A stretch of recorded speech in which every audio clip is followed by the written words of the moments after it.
Aw, thanks, Uh, guys. You're the best. Woohoo! Sound effects too. I like it. Who the best? We. And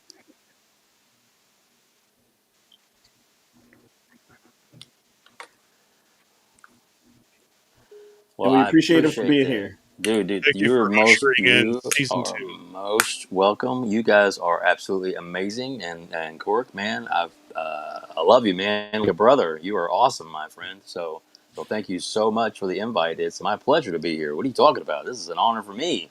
Come on now.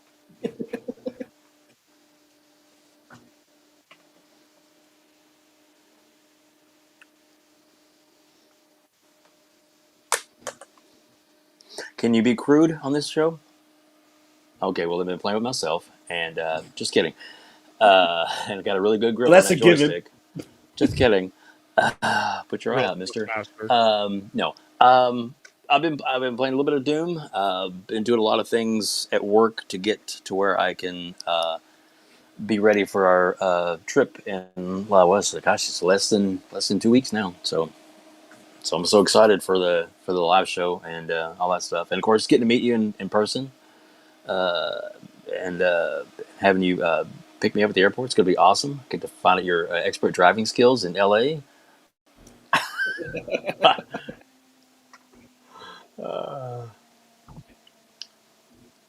Thank God. Thank God. Yeah. I have a friend that lives in LA. I've been out with him before, and it was fucking terrifying. Absolutely terrifying. Yeah. He's over switching 6 lanes at a time, and I'm like, for the love of God, get me out of this. I'll walk.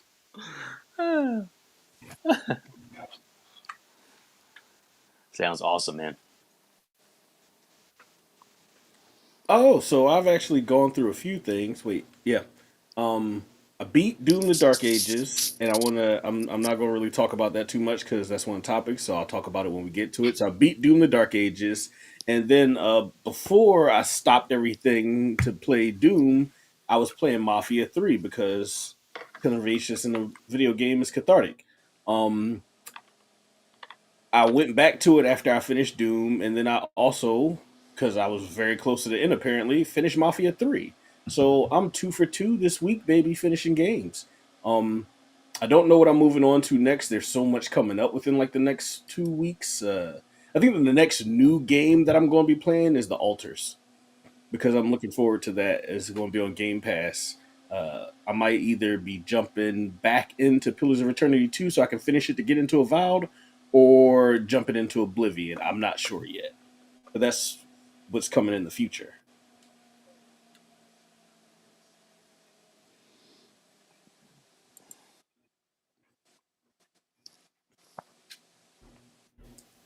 Well, obviously, Doom. I'll save that discussion uh, for later. Uh, been playing a lot of Crash Team Racing Nitro Fueled with my wife, Ooh. and Nice. been doing a lot of co-op on that. We're gonna after we're done playing that, and I'm done with Doom. I think her and I are gonna go back and finish Diablo 4 Vessel of Hatred because she's getting really into the Diablo universe, and she's really excited about the expansion. And I'll make her Diablo a big Blizzard fan before we go to BlizzCon together. That's what I've been doing. She's a Bethesda girl.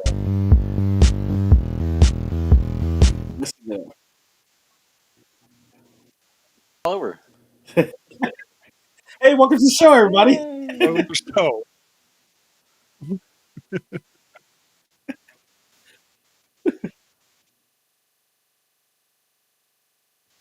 Hey, everybody. So honestly, being in like discords and stuff and different servers and things, mine isn't that bad. I feel better about my backlog now because there are people, and it's typically PC people that have like thousands of games in their backlog because they're like, I'll buy this $3 game, I'll buy this $5 game, and then now they have games that forever. Let's be Not honest. me. 500 of them are on the PC side.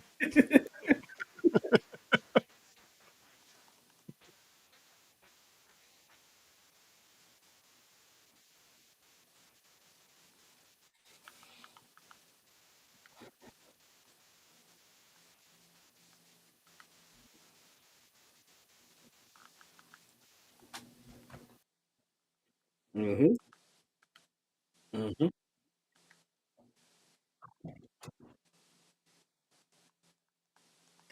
Uh, um,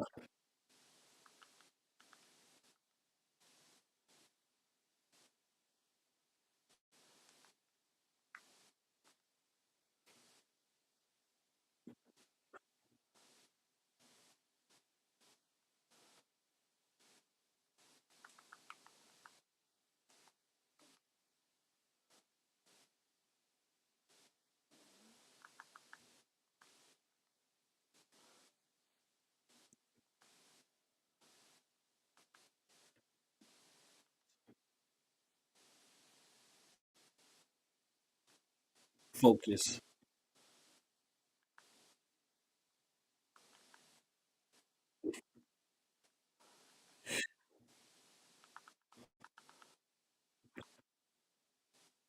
Yes. Two of us have beaten it, if I'm right. Go show you beat it too, right? Oh, am I the only one that completed? Dude, well, I played on normal. Are you playing on ultra violence? I'm just playing on Hurt Me Plenty. I'm a Okay, sis. I beat on Hurt Me Plenty. I don't Very care about cool. the I Well, just want fun. I have less responsibility in life than you do, so that's probably why I got through it faster. It's okay. Yeah. Can't really blow through games with 3 kids. Um, Real quick, Like, Cork, Boog is saying in the chat that he only hears me and Goldshell and no one else. Hello, hello, hello, hello.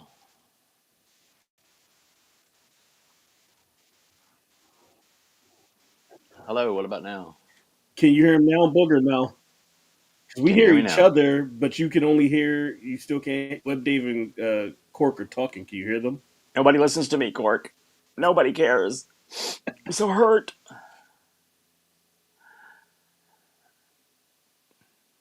Can you hear me now? Okay, he said he could hear whoever just spoke, but Who I would don't be know who that that be? is. Me, you, Yeah, me. Hello, hello. My name is WebDave. Can you hear he me? said he could hear WebDave now. Hey, you lucky bastards.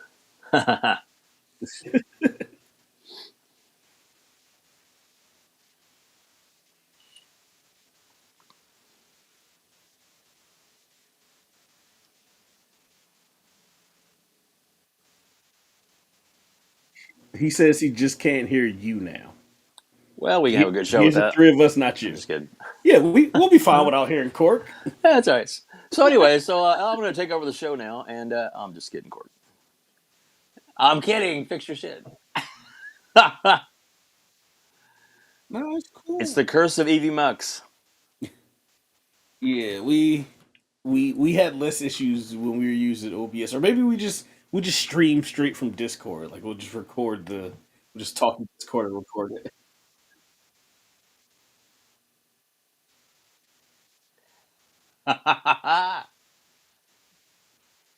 The hostess with the mostest I mean, you beard, could do because Discord. you're the one with the biggest beard. That's about it.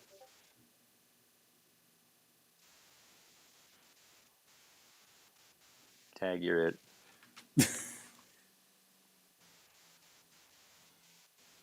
Let let's just continue. We'll fix it in post.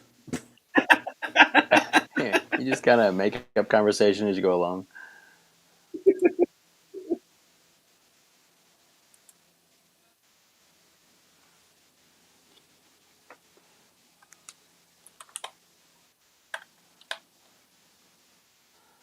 Hey, Cork, we still can't hear you on All the right, live.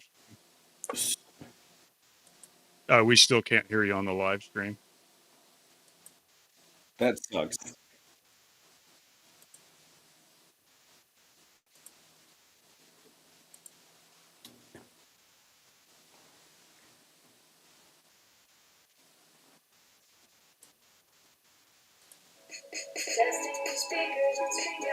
Sounds like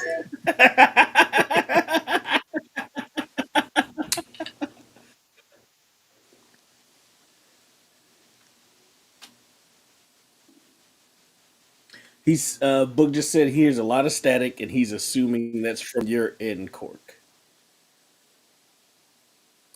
Maybe I don't need to like. We, we can all read Check this. I one, don't check need to two. keep saying it. Anybody? I hear you. We hear you. Oh, He okay. said the three of us are good.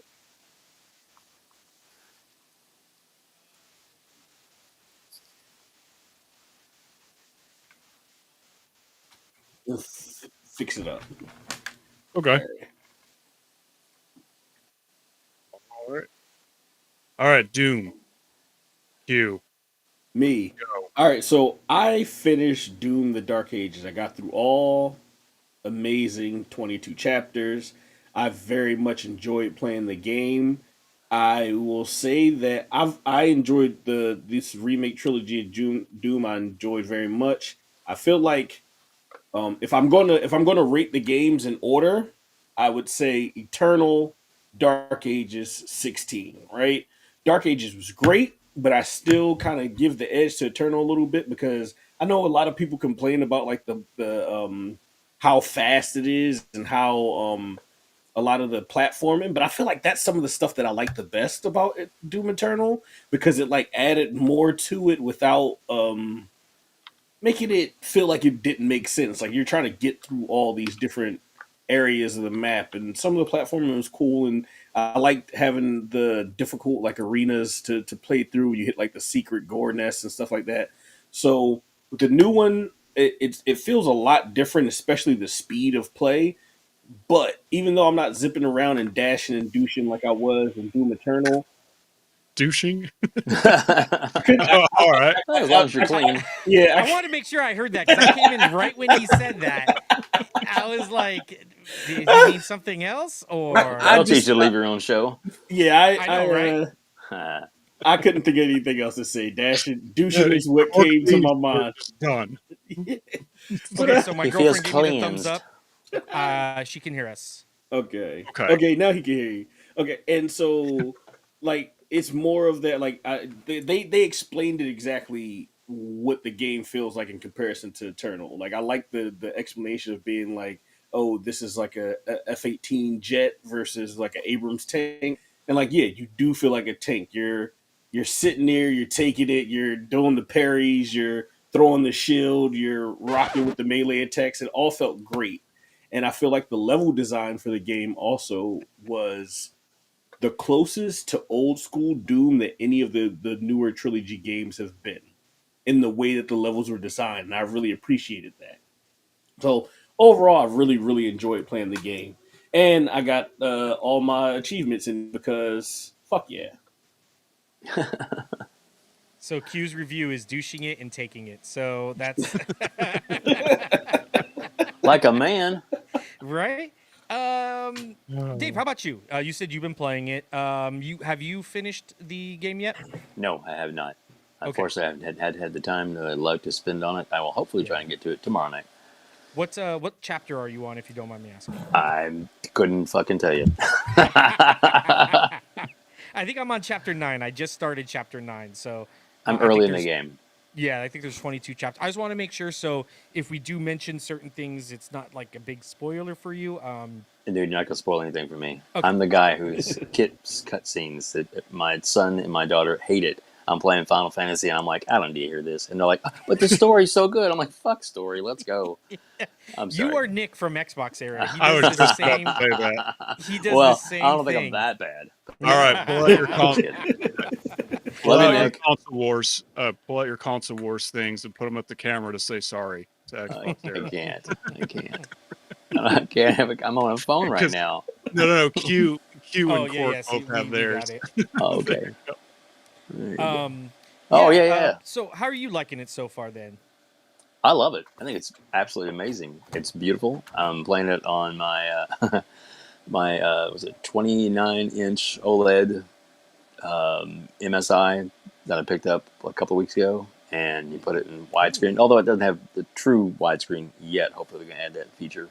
It really, really looks good, nice and immersive, and yeah, I'm digging it, man. Graphics are good. It's all good. Feeling it. One with the game. Nice. Before we get to gold, real quick, Boog says the Hello Kitty Island Adventure is I heard is really good.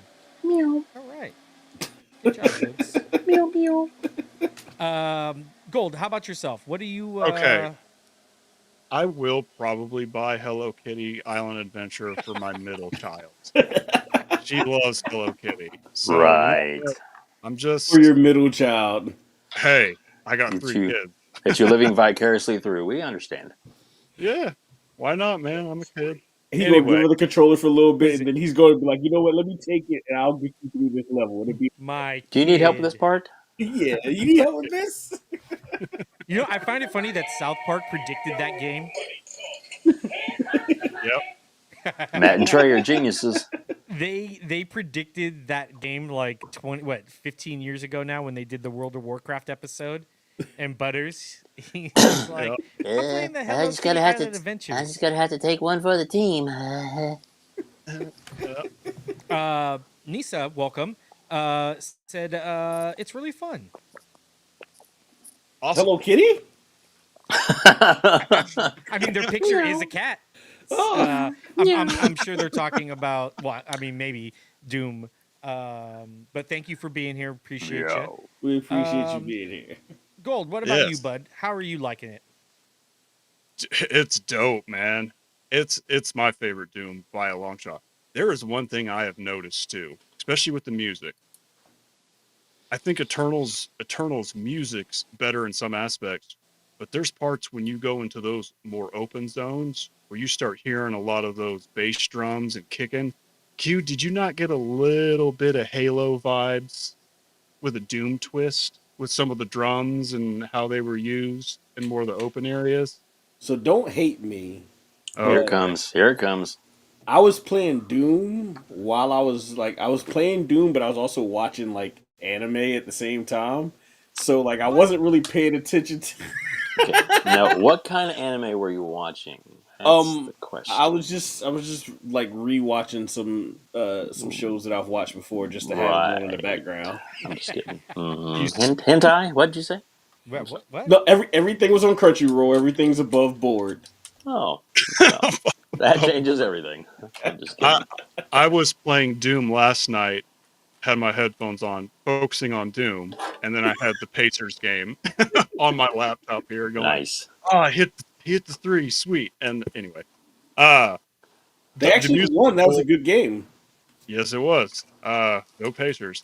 Anyway, um you were talking about the pace. You said you like the pace in Doom Eternal more Just a, so than just a Doom Dark little bit better. Age. Like so, if I like the difference between Eternal and the Dark Ages is like a half a point, Yeah. versus like the difference between like the two of them and 16 is like maybe a point and a half. So it's not Okay. much of it. Like No. Eternal was barely like screeching above Doom. The Dark Ages is my favorite of the three. Okay. Well, Doom in the Dark Age is my favorite because of that pace. Because Doom Eternal sometimes just got I'm gonna sound whiny, but sometimes it did get overwhelming and you got confused and stuff like that. With Doom Dark Age, because it's slowed down, I'm able to sort of evaluate the battlefield a lot more to actually get out there, punch some minions, get some health, recover. Doom Eternal felt like I was trapped and there was no way for me to. And that's another thing. Talking about the space, there's so much space that you can hide. Like when Big Mm-hmm. Cyber Demon comes out, you're able to actually hide, regroup, and go at him. And Doom Eternal, you still could, but But there was Doom Eternal, you just kind of like just you were so move. Just fast don't and stay in one place. That's all you like. The way that I played Doom Eternal was really like don't stay in one place. Just move around and shoot at things as you go. This one was more like, all right, I'm sitting here and you gonna come to me and I'm a parry, I'm a kill that, I'm a parry, I'm a throw my shield, kill that, I'm a shield bash over there, and that's the only reason why I'm moving from the place that I was at. yeah. Yeah. Sorry, I heard WebDave ignite a lightsaber. Hell yeah. Sorry. Sometimes you got to do Hello what you that. got to do. Yeah. Hello that. Um, Damn, I've what just else, been Gold? Or were derailed. you done? I That didn't want to cut you off if you had more No, to you're talk good. about. No, it's the pacing. The, I think the music's a little weaker, but in menu music, I'm actually learning how to play that on bass. It is awesome. I think I don't know what it's called. It's real long, but it's done by a organization called Finishing Move or whatever. So Mhm. there's parts that are real epic, and then there's some parts music wise that are kind of weak. The story, I think I'm in chapter maybe 16. I just finished that second dragon flying Toward up, the end game. Okay. Yeah. Yeah. so I'm around there. But man, is the story better in than Doom Eternal Well, so here's my thing. I don't so necessarily far. say that it's better. I just feel like it's presented better. They are Yeah, they're presenting the story better in this than they have in the previous two of the trilogy, which I really yeah, enjoyed. Um, in the first two, I very much read like all the codexes and stuff, so I kind of kept up with the lore that they were given. And in the first two, it was yeah, cool because they kind of like if you wanted the lore, you got the lore if you read all the codexes. But if you didn't want the lore, you basically just played through the game. There was like two cutscenes in Doom Eternal. This one, there's hmm more cutscenes and there's more like they're showing you up front, like, hey, this is what's going on. Still not fully like, oh, we're telling this deep and intrinsic story that we want you to follow, but it's still like, yo, just get to the game and shoot things. We're shooting demons, but I think they did a good job of bringing the lore more to the forefront because the lore that they have for Doom is pretty interesting. Like oh yeah. I'm enjoying like the story that they're telling over the games and how they connect it to the previous games and such. But I think they do right by like if you want it and you want to like engage with the story, you can. But if you don't, then just skip and keep going. I did want to talk about the weapons. Hmm. Those weapons are crazy, man. That chain shot, it where you just it feels like you're just Doctor Octopus, just peppering the shit out of demons, man. That feels awesome. And then the shield I dash, the shield throwing. I've got one power up where if I parry a combo, my I guess shoulder gun pops out and starts Yep, unloading. And the auto the turn is the best RPG of those. mechanics that they got in a Doom Dark Age is so much more intuitive and just better than it was in Eternal. Uh, 10 out of 10, man. Just Yeah. fucking masterpiece. Just Yeah, no, I get. Book just said I almost feel as though going for a super deep story defies what Doom is, and it's like I agree, but I like that they're at least attempting to set up the lore, set up the story, set up what is going on. Like if you want to just sit there and fight demons, that's completely cool. You can just do that. You don't really got to pay attention to the other stuff. But if you're like me and you want a little bit more of a reason than like, hey, they're demons, go fight the demons, then they have enough of that there for you to be satiated.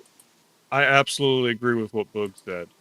Sometimes you just want a surface level story. You don't want a bunch of twists and all that stuff, gotchas. Sometimes you just want a straightforward story, and I agree. Yeah. For me, I really enjoyed it. I'm definitely liking it. So Eternal was very flighty. I guess you could say it's more arcadey in the sense that you move very fast, you're jumping around everywhere, that kind of thing. This one, especially with the concept and the I guess where it's taking place, it feels a lot more grounded, which fits the narrative perfectly. Mhm. This is more stay. They even told you stay and fight, and that's what this is. Your Doomslayer feels very weighty, feels heavy. So when you do start nailing some of these things, these moves or these kills, and you start getting into the battles, it does have like an impact, and it does affect like how you interact with these battles and how you go. Below, you can see my horrible gameplay. Um, I got going on while we finish this up. But yeah, it's very it's just he has so much weight, like especially when you jump off somewhere high or when you do these shield bashes or when you ricochet.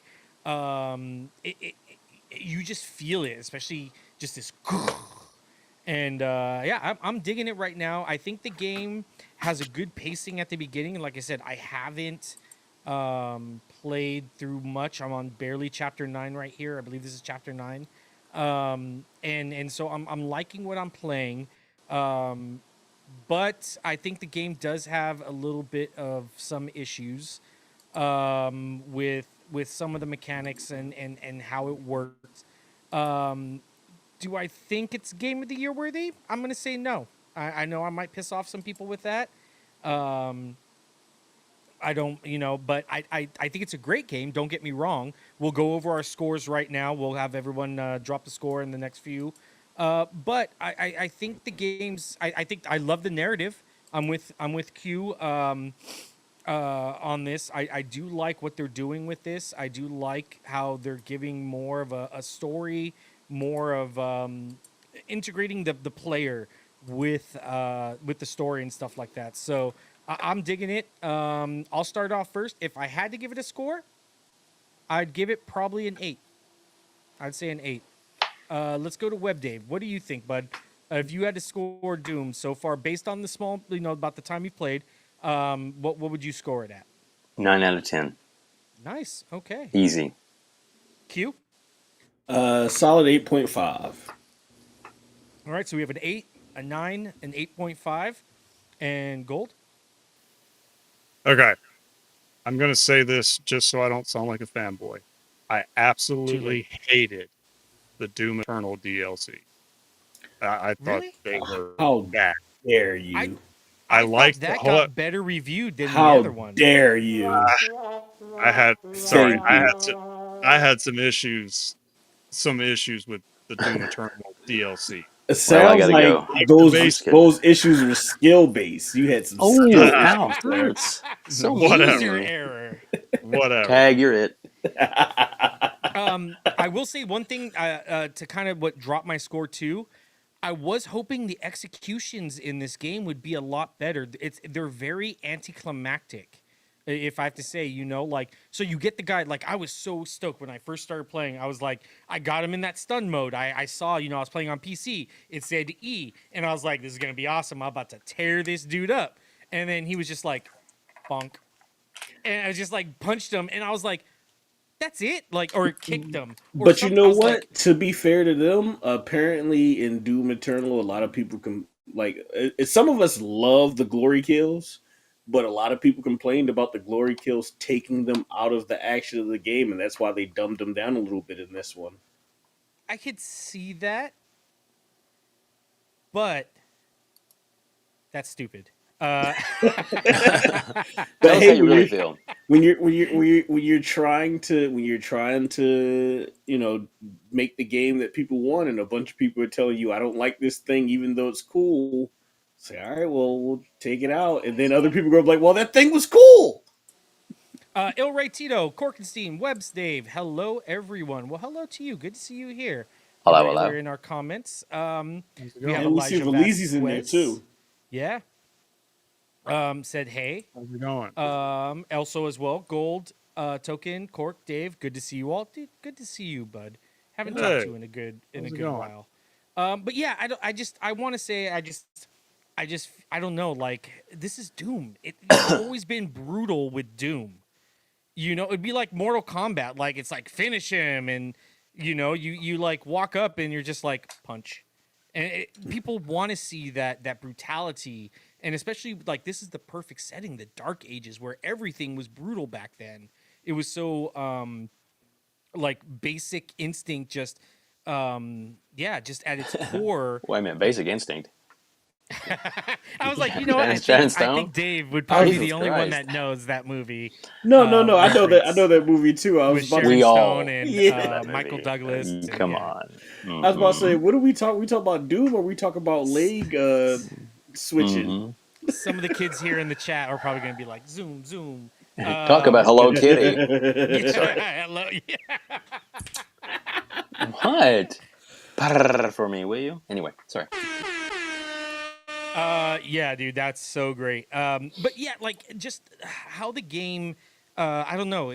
This would have been the perfect time to just introduce those insanely brutal. But I do see the point. It is fair. Some people just want to get in there, got kill, do what they got to do, and start. Check. But I hear you. yeah. Cool. Oh, sorry. So say that again.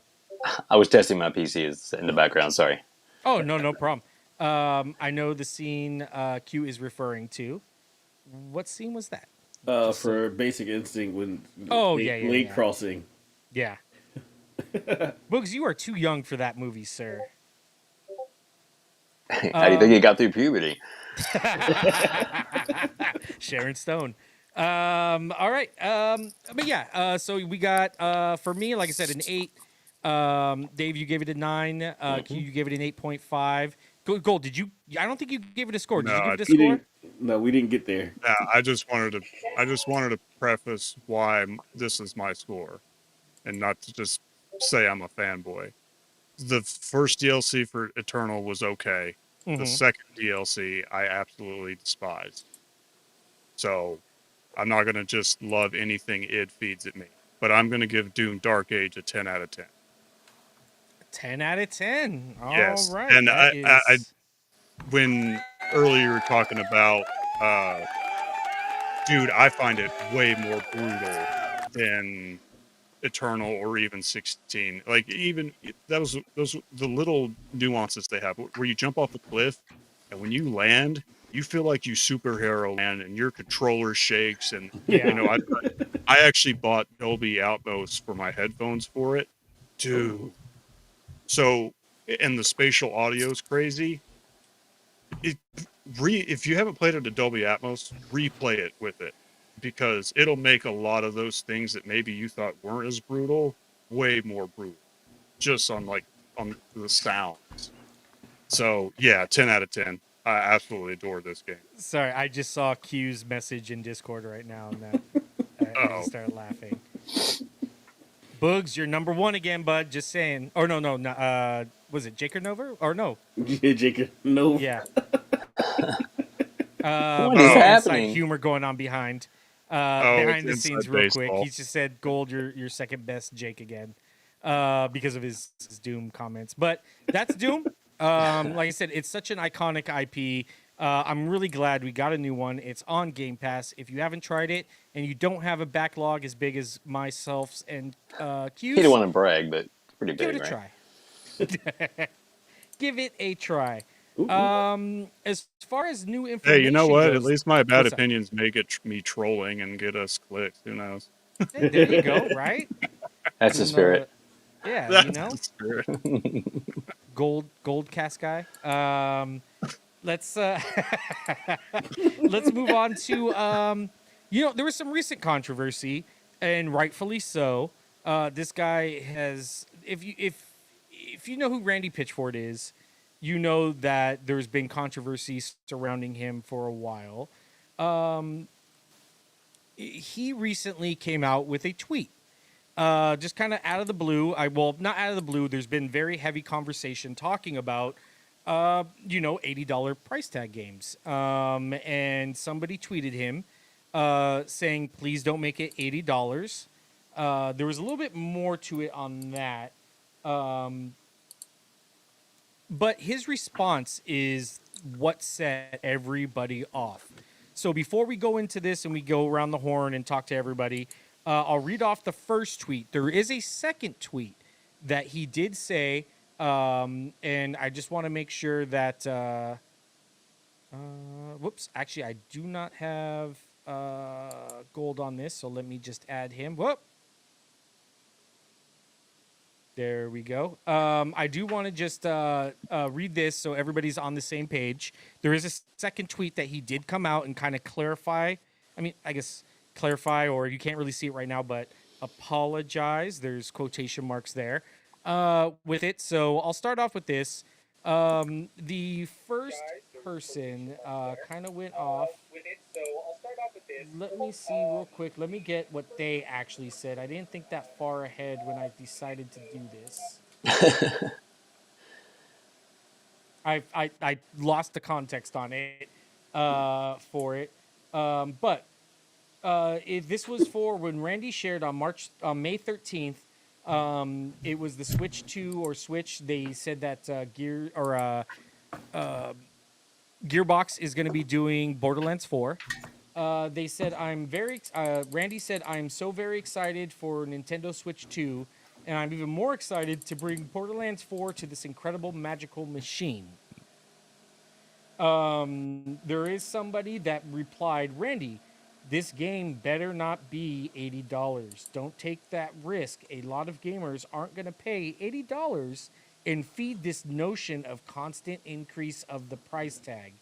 You are the CEO. You have some say with the price when it comes to your publisher. And now looking at the screen here, we do have his reply to that tweet. Not Hey, my not call. my call. Yep. Or yeah, actually, or WebDave, you want to read it or? See, not my call. If you're a real fan, you'll find a way to make it happen. My local game store had Starflight for Sega Genesis for $80 in 1991 when I was just out of high school, working minimum wage at an ice cream parlor in wherever, Palm Beach or whatever. I don't know, Pismo. Pismo Beach. Yeah, there you go. And I found a way to make it happen. Well, cool. Maybe you could sell your mother then. I don't know. A little bit of an attitude with this guy, right? I'm sorry. It's I'm sorry. you know, Recession? I don't. He should have stopped at not my call. Yeah. Yeah, yeah. All he should So, have said, man. so I'm gonna say this: he's not wrong, but also at yep. the same time, I guarantee you that in 1991, when he spent $80 on that one game for the Sega Genesis, that was like one of two games that he bought all year. Yeah. I do want to say, yeah, That's not and the Q is game. That's right. not the game for September. It's not. Oh, I bought this game for September. That was one of two games that he bought all year in 1991. Yep. You know, I do want to give Randy the benefit of the doubt with this. So, yes, Why? he should have stopped not my call. Mm-hmm. That would have been perfect, but then now he pisses off, Daddy 2K. And yeah, he pisses off Daddy 2K, and they're like, "Well, now you threw us under the bus, and now he's in hot water with them."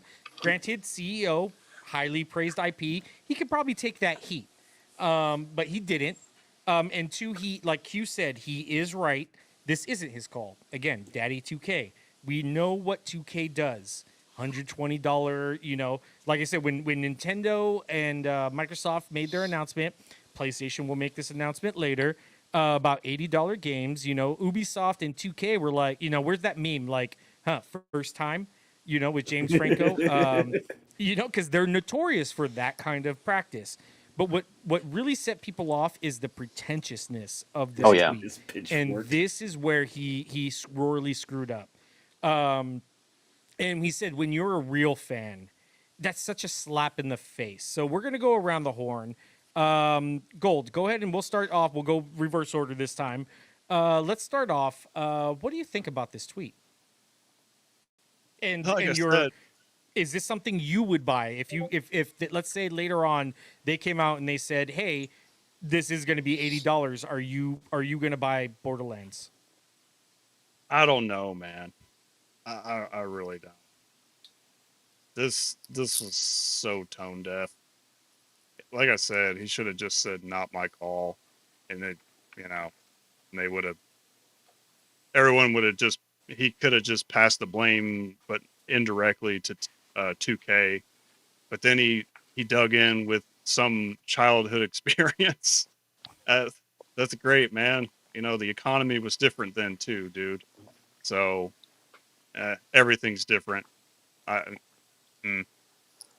That's what I got to say on that. Would you, let's say, are you a big Borderlands fan though? Let's just have some context. Yes. Okay. I Yeah, I he play is. it with my mom. Like Oh, nice. my Okay. mom, my aunt, my stepdad, and my cousin. When Borderlands games come out, they're events for us. So this may not be a game changer. If the reviews come out and it's incredible, I may have to just suck it up or wait for a sale. Excuse me. Probably. That's what I was about to ask. Are you, your mom, your aunt, your cousin, are you guys real fans? Are you gonna buy it at $80? I don't know about my mom. Uh-huh. Me, I'm kind of on the fence right now. That's fair. I also want to say real fans, just I wasn't truly meaning it that you guys aren't, but just to poke fun at Randy Pitchford For and see, if you're a real fan, yeah, the I mean, the bullshit. funny If you thing guys about were, that is If you guys were real fans, Gold, I mean, you would pay you would pay for it. Hey, See how douchey that sounds? That's such I a And was what you know what? Here's what I'm going to say to Randy. Okay, I may not buy Borderlands 4, but I did pay a IMAX ticket price to see that movie. It was I'm sorry. okay. It was okay. I had a good time. So it was very I Borderlands. was like $50 out of the 10 million it made in the box office. So I think I'm a real fan. That smell like Before free we move on marketing to Randy, you push Q, to can me. kiss my ass, dude. before we move on to Q, Vertung Mogam. Hopefully I said that right. Hello, everyone. That reply smells like free marketing.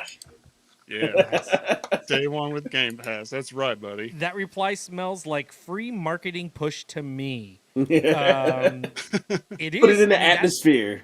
that's what Pitchford's kind of known for is, kind of getting some hype. Not hype, but, he kind of, I feel like, lives by that mantra. Any news is good news. Like Cute. so, like I said, he's not wrong. If you really want to play this game, the day that it comes out, you're gonna spend the $80. Look at people that look how quickly people were like getting pre-orders for the Nintendo Switch 2 and Hmm. Mario Kart World or Horizons or whatever it's called, the new Mario Kart. That they were like it's going to be $80 for no reason because it's like a last gen level game. But whatever, everybody loves Mario Kart. They'll pay the $80. He is not wrong in saying that if you're really a fan of that franchise, you're going to pay that money. The problem is that in the last 6 years, we've had two $10 price increases in the in AAA games. We went from 60 to 70 at the beginning of the generation, and now we're going to 70 to 80, like in the middle of the generation, which is crazy, by the way, that we're going up a whole nother $10 in the middle of a generation without the games being better. Because at Yeah. least like at the beginning of the generation, they could push like, oh, the games are supposed to be better than last gen games, so that's why we're charging you extra $10.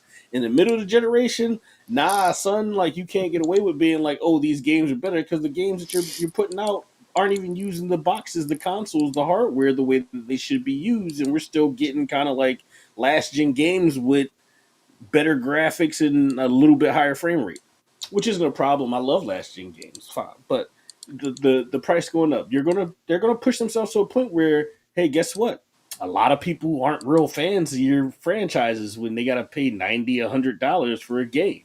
So Hmm. I've been $70 games since 2020. I don't think I need to reiterate that I'm not buying $70 games for $80 games because it's the same thing. It just went up. That doesn't mean my stance on it changed. I'm not paying $80 for a video game. Now, we do understand as consumers that video games are a luxury. They're not a necessity. They're not something that's they're important to us because we're the people that consume them, but they're not something that if you don't have them, you're not going to be able to live your life. So, to be honest, they could charge whatever they want for them because it's luxury and whoever can afford it can afford it. But if they want the gaming industry to grow and they want it to keep getting bigger and they want their titles to sell, you can't just keep pushing the price up because eventually, especially now where people are getting laid off, I can only speak for America, right? I can only speak for the United States, but especially now where people are getting laid off, where around the world the economy is kind of in a, and you're like, well, we'll raise the prices. That's not going to get you more people buying your game. And I hope y'all was satisfied with those Borderlands 3 numbers because stuff like this is why you don't sell as much as you did the last game, the next game. But that's just me. And I'm not a big Borderlands fan. So my dad loves Borderlands, and eventually, sometime when it's on sale, I'll probably buy Borderlands 4 for him later on. But like, I'm not buying it for him, and it's coming out around his birthday too. But he ain't getting Borderlands 4 for his birthday. I mean, gaming shouldn't be an elitist hobby, and you are right. I mean, it sucks that we're hitting this $80 price point, and this is coming from a former developer that I can understand why, because gaming costs are significantly growing. especially when you have increased graphics. You're having new code. You're trying to take risks with some of these games, and it's hard, and I get it. But $80 price tags, and with what Nintendo's doing with their accessories, it shouldn't be an elitist hobby. Let's go to WebDave. Let's get let's see. Are you a real Borderlands fan? Are you going to pay $80 for this? And what do you think of his comment? Well, first of all, I'll preface it with that yes, I am a Borderlands fan. The first game, me and mine used to play all the time, and it was great. Man, we had so much fun. Me, him, and his wife would play for hours and hours and hours on the first one. I mean, it was just so much fun. And the second one was good. The third one was okay. Didn't get into it as much. Looking forward to the new one. I'll definitely want to try it out. The movie was garbage, but his reply, his reply. Here's what he should have done. First, you always want to think before you reply. Always. What he should have done was use empathy, and a lot of it, for the fact that hey, it's not my call, but we're going to do the best we can to give you the greatest value for what you're going to experience. It's next level graphics and all the great drops and all the things that you want out of the game. Exactly. We're really working hard to give you everything to make it worth it. That's what we're gonna do for you to so that no matter what, you're gonna feel like You're gonna feel like it's worth your $80. Exactly. Instead, he made a dick move and it pissed people off. And to think, oh, you're in the poorhouse, or I mean, dude, people go. Life Suck is it up what and get her done. Exactly, but life is what it is, man. Everybody, I mean, there are people that would love to be playing, Game Pass right now, but can't even afford the monthly fee for that. So, let's, take a step back and be realistic. Life isn't the same for everybody, and his comments were very disappointing. From a PR factor, it was suicide. It was dumb. It was dumb for him to say, and it doesn't help his reputation of all being a total douchebag. And he just solidified it. And there'll be people that will not play it, or will, when they do play it, they'll review it heavily on the side of, I don't know if it was worth the money that we're paying for it now. Blah blah blah. Those comments are going to come back to bite him in the ass. So let's hope that within a year it's not in the the Xbox bargain bin for $30 like 3 is, with all the stuff thrown in together. I'm just saying, number 3 is right now in the bargain bin for $30. Like they used to all together it was like a $200 worth of content that they put in together. Now it's down for $30. $30 for everything. But it's I don't know. Like I said, his comments, dude, that's why. You need to either have a PR person, or you need to just not reply until you've gotten a level head about it. It doesn't make any sense. There's no reason to do something stupid. I mean, like for example, everything that Phil Spencer says, he says it because it's telegraphed. It's out there for a reason, and what needs to be said and done. There's a lot of people that don't understand why, or come back later. Why is he saying this now? It's like, he's been saying it for the last 2 fucking years, but you're not paying attention. But it's just a matter of it's what people want, and he just, if he wants to sell the game, this was not a good way to do it. But that's just my opinion. No, I could be wrong. You are 100% right, sir. And you are right. People like Phil Spencer, other people, they have people here that kind of vet this stuff. There's so much red tape. You could fall from 1,000 feet in the sky, and you would probably be safe before the time you land because of how many red tapes you had to hit before you actually touched the ground. It was legal and everything like that. And Cork, you were talking like Xbox here was in the chat. Welcome, guys, and everybody hit the like button. You share this out. But they interviewed Phil Spencer, and their interviews are recorded ahead of time. Now, just for the simple fact that sometimes things happen, things are said that maybe need to be edited out. And that's why they do that, because it is a big entity, and they want to make sure that they get the messaging right. Now, it's not to say that they're trying to edit things out or a gotcha moment, but it's that's the way you're supposed to do it, because like Everborn Saga always says, it's show business, not show friends. And you need to remember that it is a business, and that's what it's all about. And they want to, I love but that. he didn't. He's going to hurt himself by this comment, and that's that's a sad thing about it. But Yeah. kudos. So we do actually have a backup tweet. So he did Ooh, come out and say, like, kind of address this. Let's put some context, like I did with the first one. So somebody named Moxie OG, he said someone That's a fan. put the real fans tweet into a handsome Jack AI. And this is what the handsome Jack AI responded with. priceless. Oh, boo hoo, $80 for Borderlands 4? Let me break out the world's tiniest violin, crafted from iridium and oiled with the tears of whiny vault hunters. Listen, Cupcake, you're not gonna buy a game. You're heavily invested in a premium galaxy shattering experience, personally engineered to blast your sad little dopamine receptors into orbit. You think quality loot and chaotic mayhem just code itself? You want guns that sprout legs, sing sea shanties, and explode into loot goblins without paying top dollar? Yes. Grow up. Back in my day, I built an entire moon base with my own two hands and the metric ton of disposable Hyperion interns. And you're crying about spending a few bucks more to virtually murder skags and the style with style? Please. But hey, if $80 is too steep, there's always a solution. Just don't buy it. More legendary drops for the rest of us, and fewer mouth breathing freeloaders clogging up my loot pools. Win win. Stay broke, hero. Handsome Jack, president of the Galaxy, CEO of Hyperion, and your personal nightmare. This was credit of Duke Nukem, and that's Newcombe. And this made its way to actually Randy Pitchford. And here it is. You guys kind of saw a little preview of it. No, it's totally fine. It is cut off because of the show more or Seymour.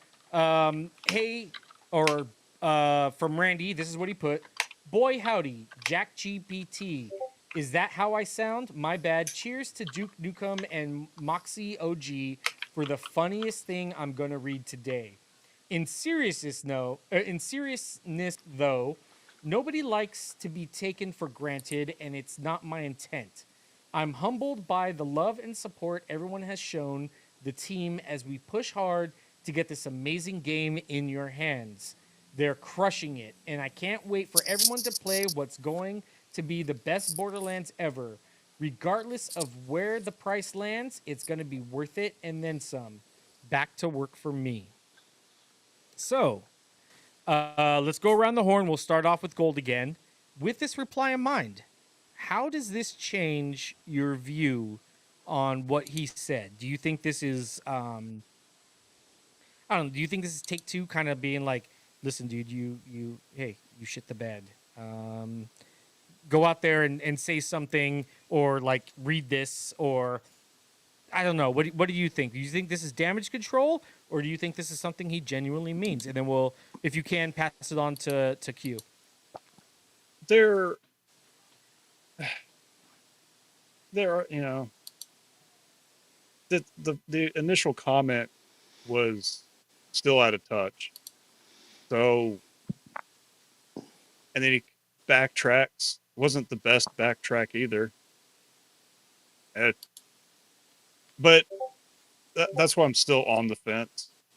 It was about as sloppy as an apology as this initial comment was sloppy. So I don't know. What do you think, Q or Webb?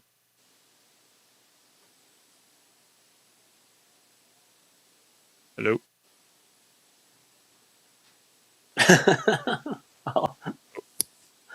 It doesn't matter who goes first for me. No, you're right. Sorry, I did have to use the loo.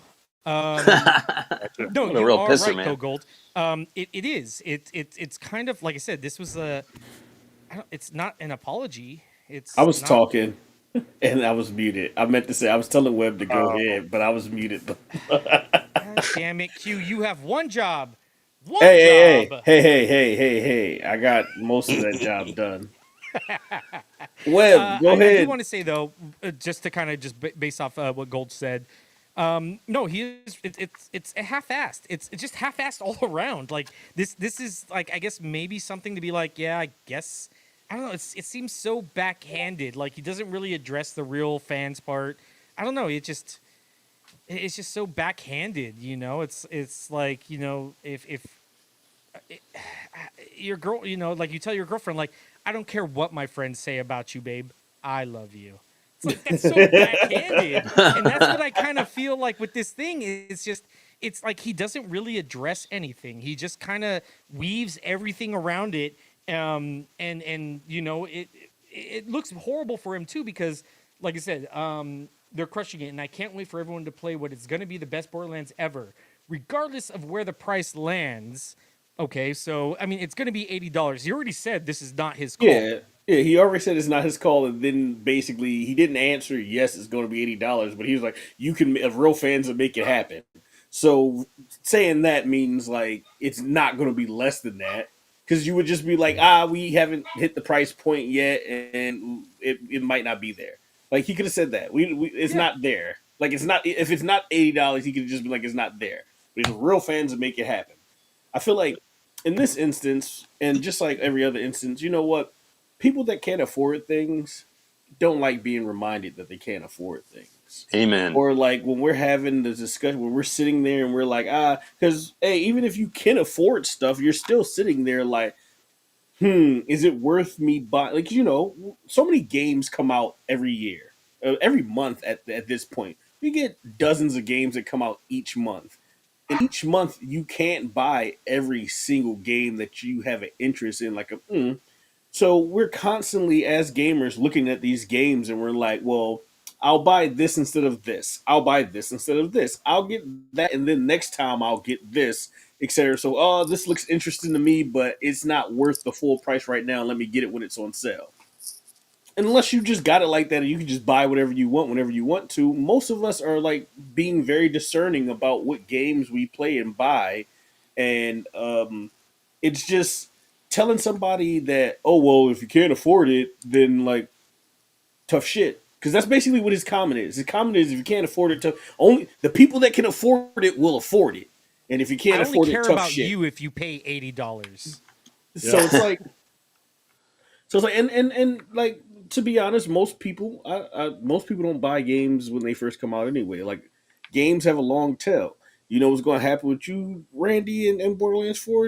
You're going to see yourselves at the beginning, but you're going to see a longer tail than normal with your games because you're going to have to do what you're doing with Borderlands 3 right now. And Mm-hmm. every other week, that thing is on sale for like $30. And then Yeah. Mm-hmm. that's when you're going to get your numbers when every other week it's on sale for $30, like Borderlands 3 is now. And that's fine. That's how the gaming thing works. But telling people like, well, if you can't afford it, don't. You're I not real really need a fans. I really need a preach sound effect for that, but you are 100% correct. If Dave. it is Oh, go ahead. $70, I'll buy it. But if it's 80, because I was going to buy the collector's edition, not the collector's edition, but I was going to buy the premium edition so you get all the DLC and all the extra stuff.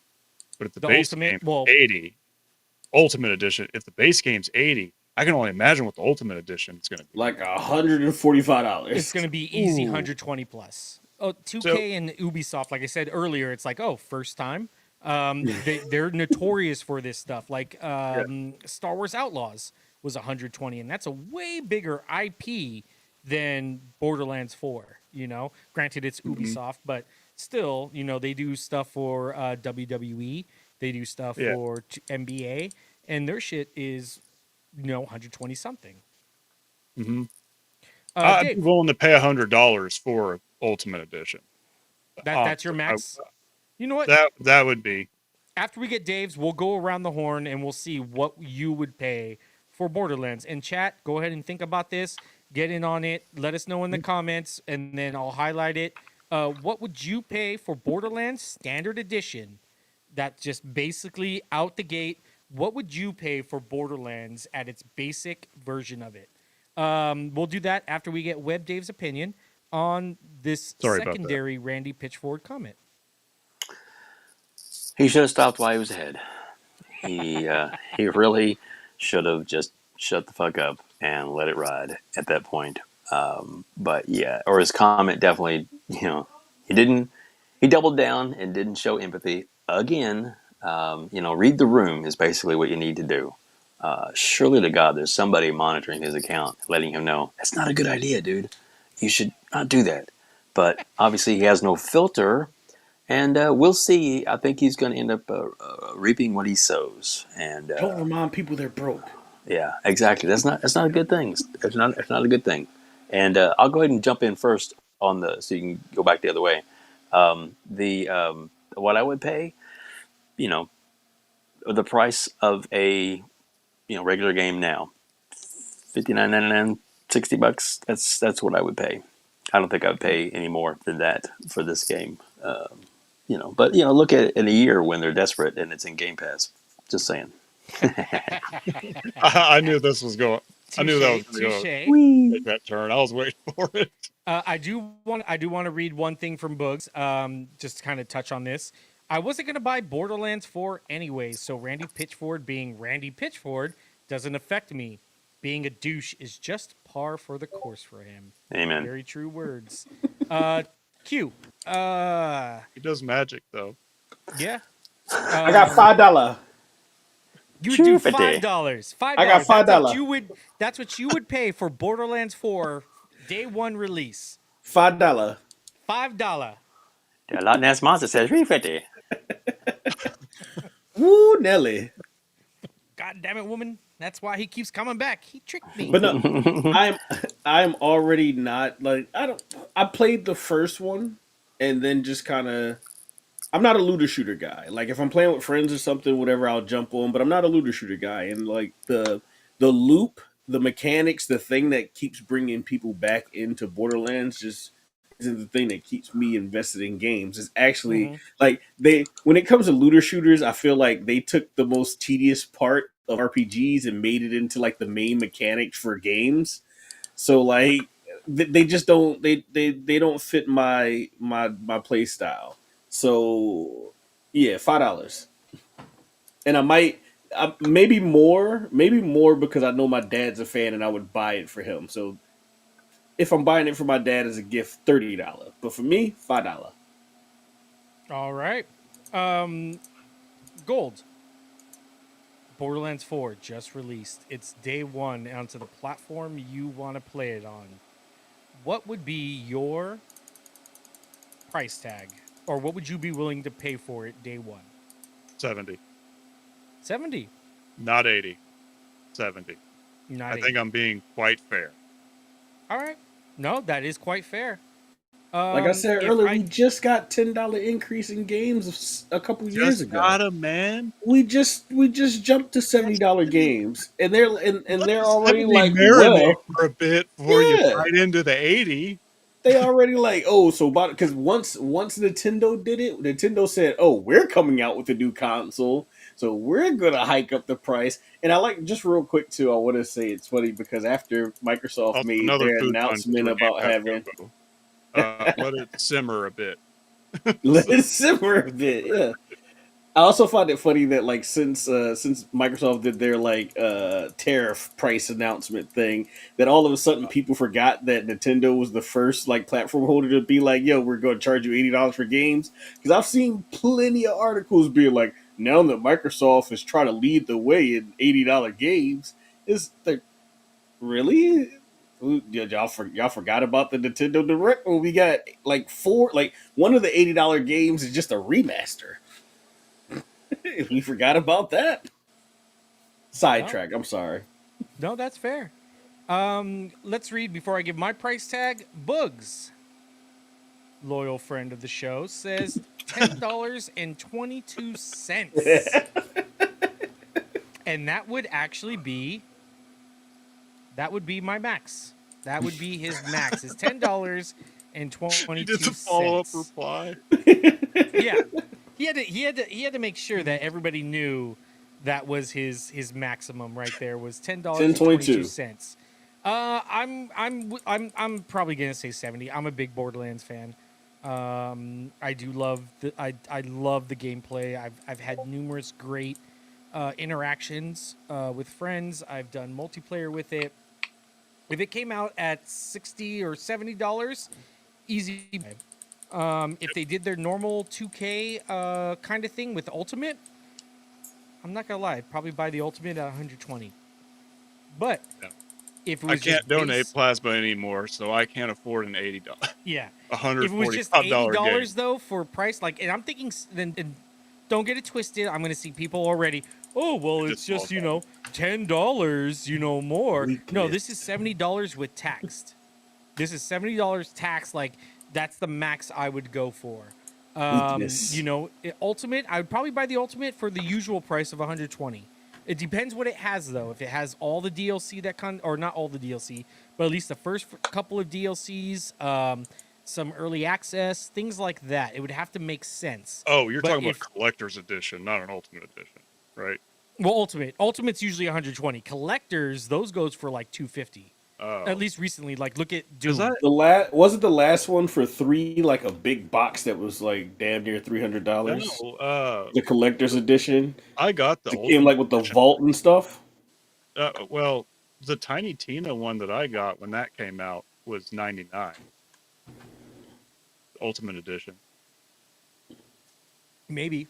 But yeah, I would do collectors. I do the Ultimate, and normally 2K does about 120. So depending on what is in the Ultimate and what would make sense for me, I would do 120. But if it's just basically like here's some skins, no, that's not enough for 120. I'd pay probably 60, 70 for just the base game as it is.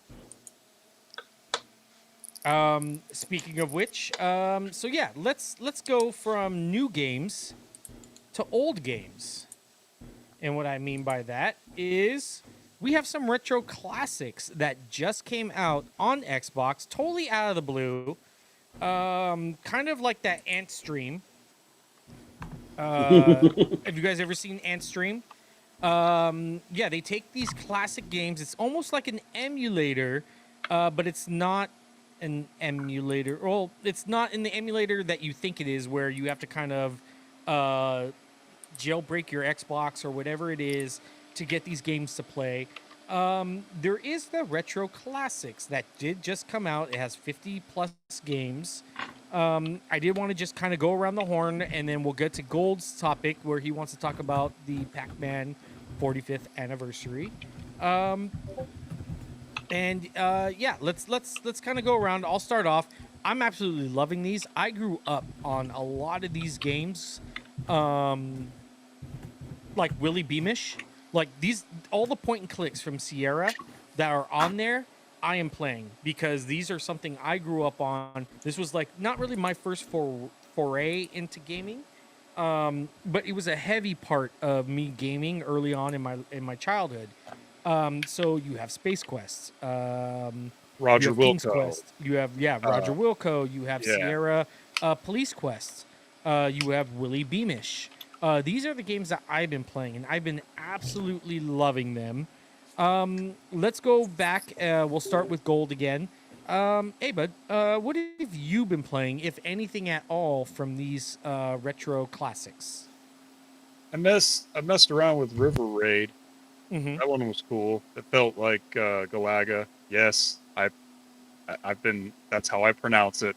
I've always said it like that. People always get in my ass about how I pronounce that.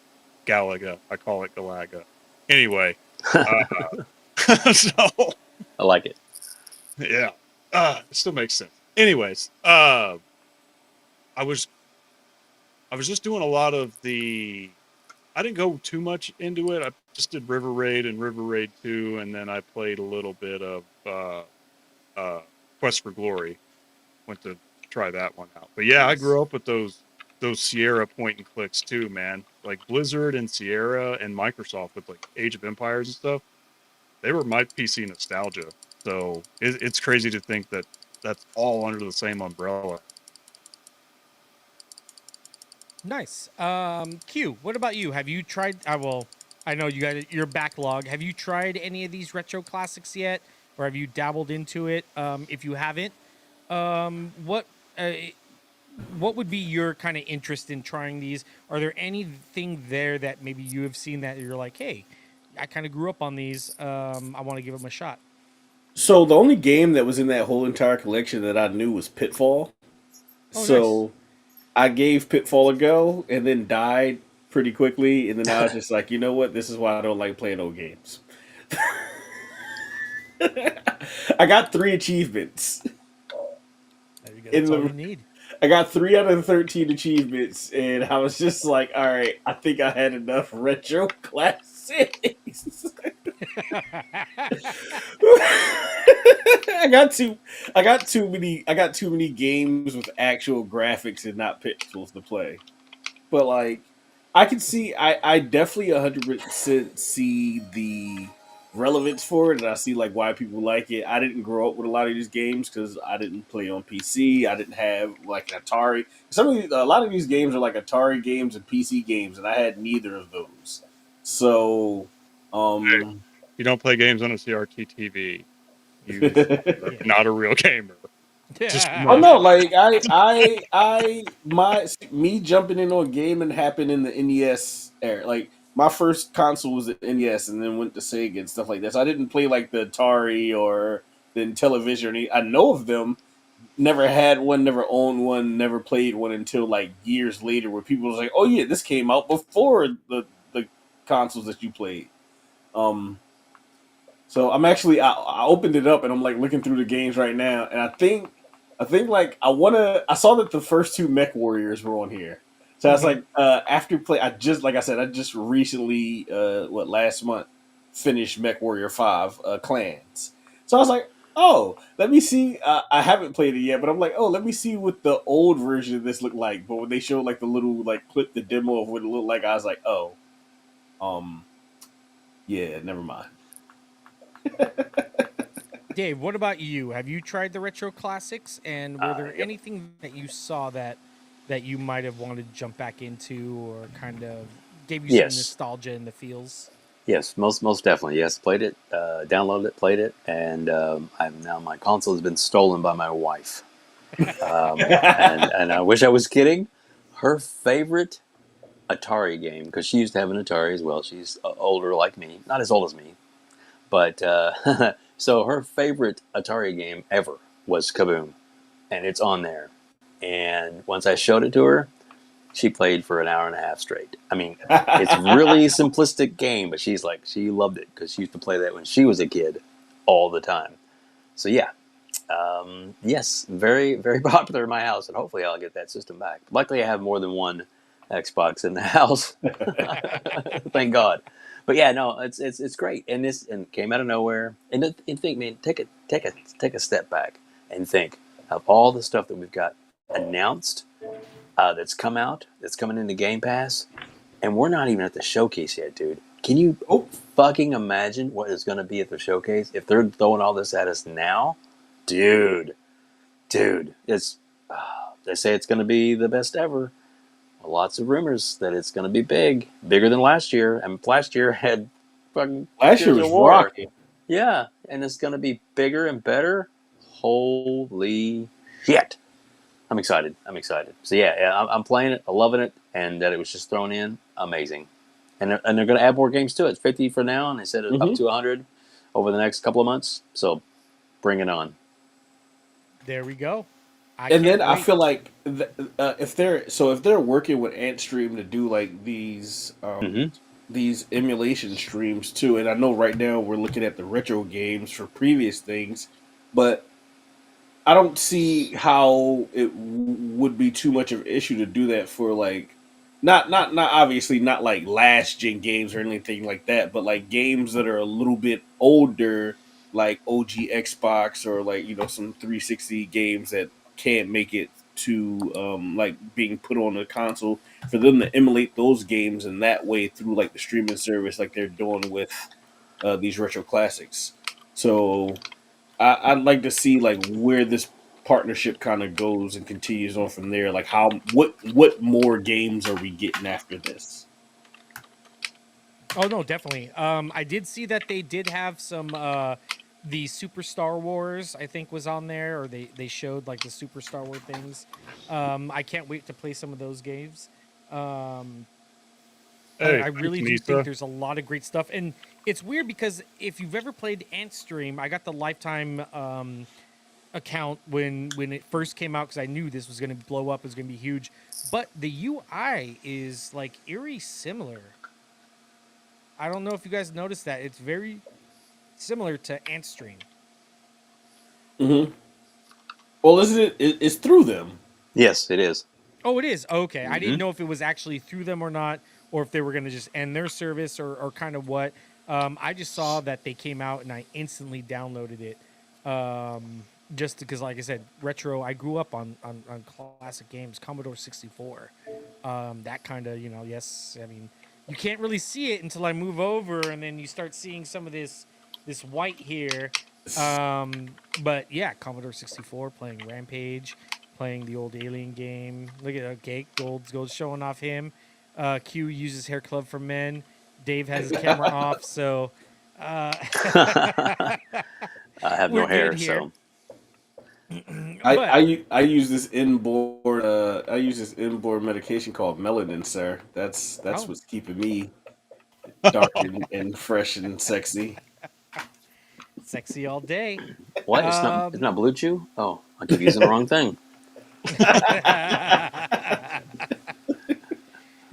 let's move on to the next topic that we had on hand. Our final topic, unless Dave, you got another topic you want to bring up, or I think Q, you wanted to talk about marathon for a bit, right? Yeah, just Uh, real quick because quick, all the things are going on.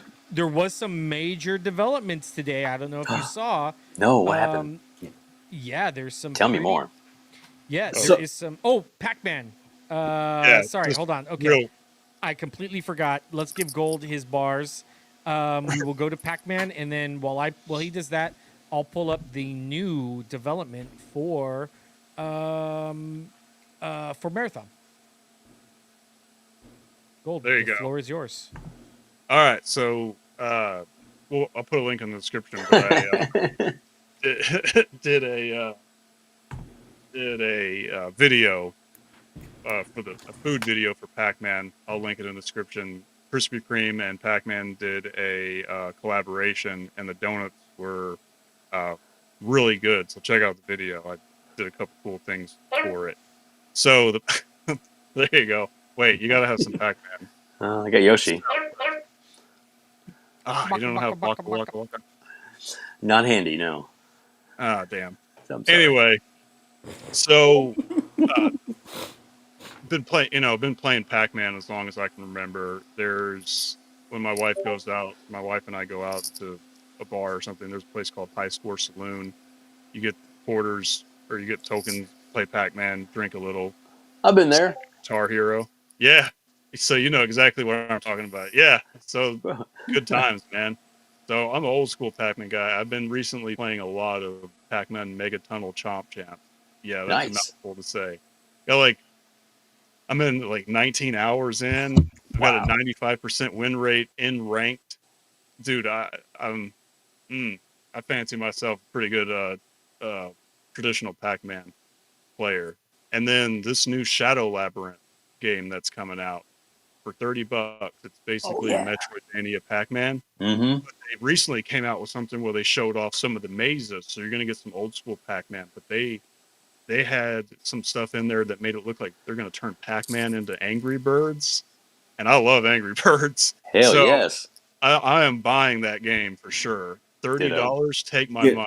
Bandai that Namco, last you got trailer showed money. off a lot, and it definitely brought Yeah. more interest in the game. That like already that first trailer was like, well, watching that secret level episode and that first trailer, boy, like, oh, okay, this is interesting. But the Uh-huh. last trailer kind of showing off all the different types of gameplay that's going to be in it made me really be like, I It might looked have to more pick like this one up. Shinobi with the art style, man. Hell It Hmm. looked yeah. very Shinobi. So, dude, I'm down. I'm definitely. I cannot wait till July 18th for that one. And then they're doing all sorts of other stuff with Pac-Man and Roblox. My kids play Roblox, and I come in and I go, "Hey, heard about this Pac-Man simulator," and they showed it to me, and it's pretty cool. So I might actually play a little Roblox. Well, Okay, very cricket. nice. I did Anyways, No, hear, I'm right there with you, man. I'm excited for this. yeah, Yeah. Shadow Labyrinth. I'm actually really excited for. I actually have it on one of my fantasy leagues for. I think it's the Xbox era fantasy league that we have going on right now. Yeah, that's actually one of the ones I have. It's either that one or there's the I think Save the Game podcast. I'm in both leagues right now, but yeah, I actually have it. And it Aren't looks you in like absolutely amazing. seventh? Aren't you in like seventh in the Xbox era one? Listen, I got what do I have in the Xbox Era League though? I got Mario Kart. That's an easy 10 out of 10. True. I got Shadow Labyrinth. That's probably going to be a 9. I think I got Professor Layton. That's going to be a 10. I picked the later half, and plus, I think I still have 3 more choices. All y'all spent your stuff on the first half. No, I'm waiting to see I what still Xbox got.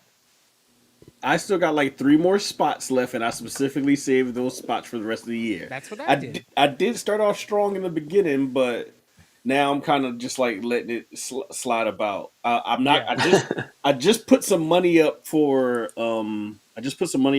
another title, but I don't want to say what it is just in case somebody else in the league is listening and then they go bid on my bid. It should be over by now. I think by 5 p.m. my time. I think the bid's cut off. Okay, then Either maybe 7 or 5. I'm gonna check it. Yeah, see if you got it. But yeah, so there's that. The Pac-Man 45th anniversary, one of the first games, classic games that defined gaming, and we might not have been here if it wasn't for games like Pac-Man. While Q's looking up that, I'm gonna switch back over to here. We are gonna put up. I'm gonna share my screen. Let's see if this works. There has been. Oh, I got it. Nice, congrats. Congratulations. It was Arc Raiders. I picked up Arc Raiders. Oh damn, that's actually a good one. Yeah, that's why I picked. I was like, I noticed that nobody had it yet, and I was like, yo, the way that people were talking about this last technical test that they put out, I'm like, yeah, let me pick up Arc Raiders before somebody else does. Yep. And speaking Hopefully of it comes Arc out this Raiders year. in extraction shooters, you wanted to talk about Marathon, so let me share some of this news real quick. Let me see if I can share my screen. I don't know. Oh, I think I might have to make a new scene for this. You know what? Screw it. Let's just add to scene. And then I'll make this big. Nice, Bug. Bug says in his league he also picked up Raiders. Yeah, we're both doing it to it because I was like, yo, this game is getting a lot of praise, a lot of hype, but nobody in our league picked it up yet, and I'm gonna rock with it. All right, so take this with a grain of salt. Right now, this is what it is going around. Let me just zoom in a bit. That way you guys can see. Per the Gamer Post, I believe it is, report, Marathon delay likely as Sony cancels all paid marketing plans. If you guys didn't know, Marathon is entrenched in a, I guess, copyright, plagiarism kind of scandal going on right now. And right now it looks like PlayStation, this was about 2 or 3 hours ago. I think I saw it from Destin Liguri. If you guys don't know, former IGN now has his own Patreon. Bungie's Marathon is likely to be delayed as new report claims Sony has now canceled all paid marketing plans. This is, like I said, more than likely due to the plagiarism complaints that sparked where now they got to scrub through all of their Everything, their marketing basically. materials. Basically, I mean, if you guys have seen the plagiarism stuff, this was insane. This was literally like a copy for copy on some of this stuff. The artist's name was on the decals that they stole. Like the artist's name was on the decals. They Pretty literally stupid. credited the artist on the stolen artwork. Well, I mean, not credited, but indirectly credited. You know, I could just imagine being that artist, and they're like, "Wait a second, that's my name." Mine, yeah. And you can't even deny that it's theirs because their name is on it. You can't be like, "Oh, that could be anything." No, like you don't just see anti-real everywhere. Like, but it. I'm gonna let you continue, and then we'll get into the topic. No, so now it says a new report claims that Sony has canceled all paid marketing plans for Marathon. This information, so this is actually I just saw this, so this is the one I came for. I guess from Colin Moriarty, who shared the news in the latest paywalled episode of Sacred Symbols Plus podcast. Comes from someone familiar with the marketing efforts in an overseas market and is considered a fairly unusual move for the game of this high profile. Yes, this game is supposed to be releasing soon, and yeah, that's. I was told by someone familiar with marketing plans in a key overseas market that there are no plans to do paid marketing for Marathon at all. Moriarty said during the podcast, I don't know if those plans were affected by what has recently happened or if that was always the plan or whatever, but it is considered a fairly unusual move for a game of this high profile. I mean, and when you think about everything that has happened with this, let me just switch back over here. Everything that has kind of happened with this game, it does make sense. Mm-hmm. Where did our first speaker? Oh, whoops. I gotta cancel. I gotta. There we go. You had one job, Cork. I had one job. One Ow. job. Yes, Bungie, what are you doing? So yeah, go ahead, Q. Let you spit your bars now. This was something you wanted to talk about, and with this new info that just dropped today, the floor is yours, sir. Yeah. So it's been a topic for like the last week or so, and I just wanted us to hit on it because we haven't had a podcast since the news came out for Marathon. Um, I feel like it's the last thing you want to do as game devs. I would assume because I'm not a game developer, is finally show people what your highly anticipated game looks like and have a bunch of those people go, meh, eh, it's not what I wanted for the closed beta test, like the closed alpha test, and then on top of that, you get in trouble for stealing somebody's stuff that's everywhere in all your videos, and not just and this isn't like a first time thing, and this is something that we're looking at. What are people doing in their jobs? Because this isn't the first time. This is like the fourth time. This is like the fourth time that they've had like stolen assets in their games, or somebody was like, "Oh, this artwork is mine," or like there's been some sort of plagiarism for Bungie. And even though people are like, it might not be the court case that they have going on, might not be that valid because they're like, that the court case, the things that they're saying are very vague in terms of what they copied, but outside of the court case, this stuff is giving credence to what those people that person's like, well, they copied the sci-fi thing with like, a giant orb in the sky, and people are like, that doesn't sound like that's much to copy. But they got here was like, well, they just literally took somebody's art and just put it in the game and just stuck it there. And they're trying to be like, well, it was somebody that was here back in 2020, and I don't know how it made it through. It was years ago. And it's like, all right, it was years ago, cool. But you're telling me like in the last 5 years, nobody. And I can only go off of what the article that I read said, but they were saying that like the like multiple people from the Bungie team was following this artist. So you're telling me over 5 years of you following this artist and y'all doing this work, nobody looked. They was like, this stuff looked real similar to some other stuff that I saw on Twitter or Bluesky or whatever or something. And there's just so much going on with this game, between that stuff with the plagiarism, between the gameplay and the alpha test not going all that great, and then like the way that that live stream that they did, which I think I see Nisa said right there. I forgot you said, but I think sending out the creative director to save face was not a good idea, and doing it live. Yes, I agree with Nisa because I watched that live stream, and that live stream was hard to watch. 4 months out, the game is supposed to launch in September. Y'all gave the actual date, September 23rd. 4 months out, all the things that you're saying shouldn't be, well, we're looking at this and we're thinking about this and we're going to decide on this and we have to see where this is going. And like if you're 4 months out and you don't have definitive answers to what your game is going to be in 4 months, there's a problem. And if you're Yep. 4 months out and you're still trying to figure out what the game's going to be, that's a problem. And I said it earlier today.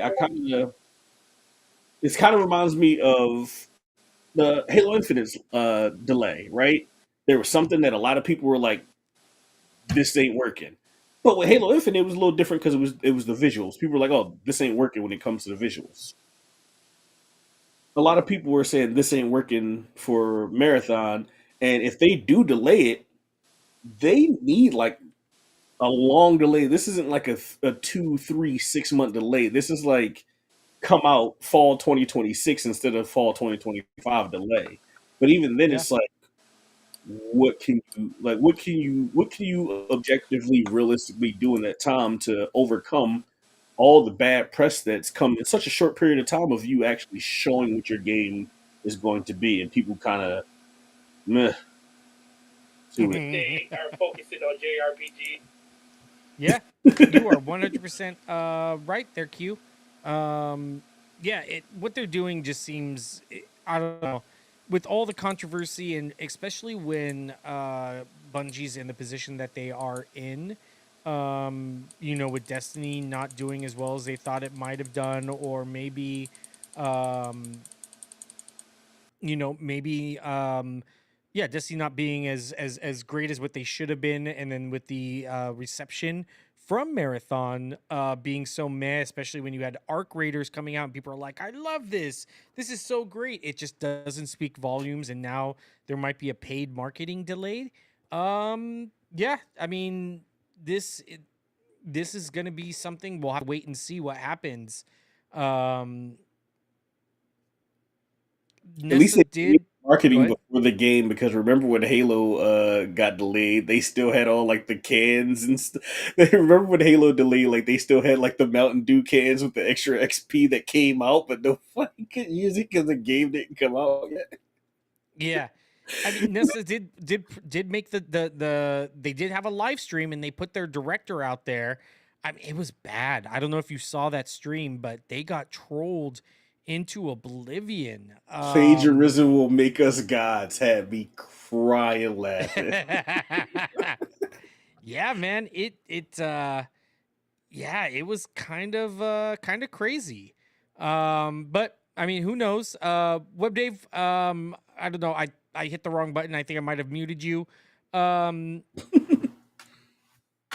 what do you think about this Bungie mess? If you are here, You are um, you are definitely muted. yeah, I'm trying to take him off mute.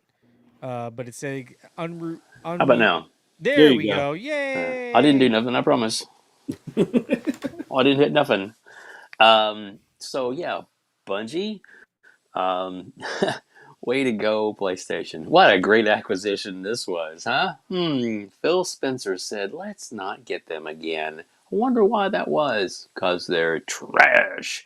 I'm sorry, guys. It's not the same Bungie from way back then. It's not. And wow. Wow. Yeah, I mean, the artist signatures and little nuances that she had on her personal artwork were used in the fucking trailer they showed off. They Yeah. were in the trailer they showed off to debut the gameplay. Yeah. And you could slow it down and still frame it and see her artwork in that blatant all through it, not like little bits and pieces. It's all through the game. Extremely blatant. Dude, they either gonna have to pay her a shit ton of money, give her a credit on the game, or something. And even then, it's the bad will and the reputation is in the toilet. I mean, look, the last game for, I guess, the updates for, was it Destiny 3 or Destiny 2, excuse me, were not great or not well received. Um, yeah, I think they're in trouble. And the funny thing is, Sony still isn't done paying them off. Yep, They're still paying for them. they They're are. paying for it in so many ways now. Oh And, my it, gosh. and remember that when they initially did this, like they said that the price for that $3.6 billion, part of that was because, and it's crazy that they did this because of all the layoffs that they had since then. But Hmm. remember, part of that was to keep talent on, like that. Yep. They paid a bunch to keep people on, Almost $1 billion of that or was I was gonna just say, a yeah, it's $1 retainer billion. fee. yeah, Retainer fee. and Yeah. for them to pay basically almost $1 billion to retain people to be on, just for you to, and I'm not saying that the same people that they tried to retain they laid off, but you paid all that extra money to retain people just to lay off a bunch of people, and then like the product that's coming out isn't, you you can't, it is so telling, and and, you know, they could turn it around, and Marathon could be a great game, and it could see great success.